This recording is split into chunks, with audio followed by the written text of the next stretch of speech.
Kogo News Time, 7:11. When it comes to preventing and treating heart disease, you have more control than you might think. Each year, almost 800,000 Americans suffer a heart attack, and 1 in 7 deaths continues to be caused by heart disease, making it the nation's leading killer. Cardiologist Dr. Robert Edmonson is on the Kogo News Live line. And Doc, once you're on a path to heart disease, is it just too late?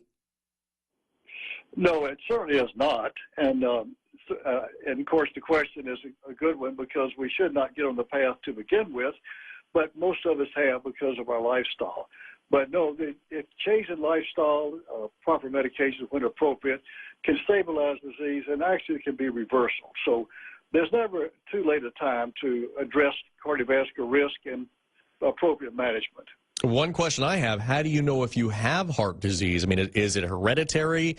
Sometimes when you catch it, are you too far into it?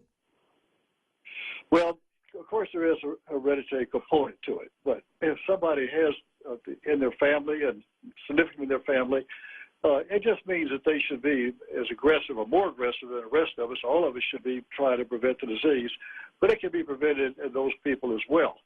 I might make a comment about prevention quickly, that prevention is considered to agree to be deprivation when it is not. If we learn the proper ways to prevent the disease, we're healthier, we're more robust, our minds work better. So it really is not a bad word. It's what we should actually be practicing. We just need education as to how. From the standpoint of detecting the disease, there are a number of ways of detecting it early, but the two I think are very effective. One of them is a calcium scoring test. It's a CAT scan of the heart, takes just a very few moments to do.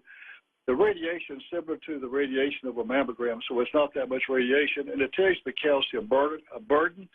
If there's zero calcium, that makes the probability of disease very small, although it doesn't exclude it, but it makes it very small. And then the amount of calcium burden tells you how severe the disease is, and that might be a motivational factor. Then also there's a method of checking the carotid arteries. It's very simple to do.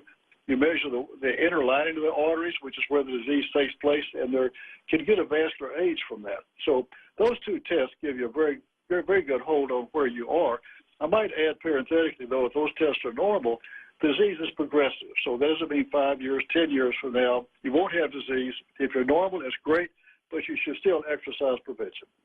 Now, let's talk about, the plaque buildup that you get in your arteries. I mean, once it's built up in there, is there any way to make it go away? Can you change your lifestyle and fix that? Yes, you can. The earlier you begin and the less advanced the disease is, the more reversal there is.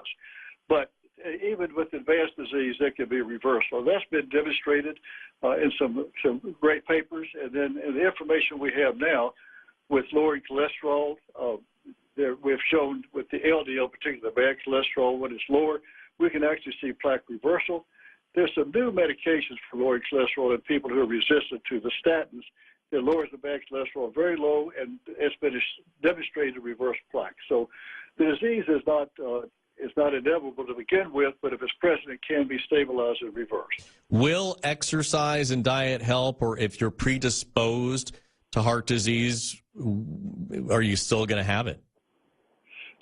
That's a good question, and I don't know there's any real data on people who have familial hypercholesterolemia, where the cholesterol is 300. And certainly everything you do improves it, but if you're the average person, the disease can actually be prevented by proper nutrition, and that really basically means a plant-based nutrition, which is a lot of people are beginning to be more aware of that. In our literature, there's more information about it, but clearly you can stabilize and reverse disease with proper nutrition. Exercise is critical, and I think that exercise is in part because it's physiologic for our bodies. I think also because it causes stress reduction, and stress reduction techniques are also critically important. I might add that all these factors we're talking about as far as trying to prevent cardiovascular disease, you can take the risk factors of cardiovascular disease, take cardiovascular disease out of the center of that, put in cancer, it'd be basically the same, and dementia is much the same. So I try to emphasize to people when I'm trying to convince them to make lifestyle change for cardiovascular reasons that there are multiple benefits for the body's health. Dr. Robert Edmonson is a cardiologist with us here on the KOGO News Live Line. Not too late to make your heart healthy.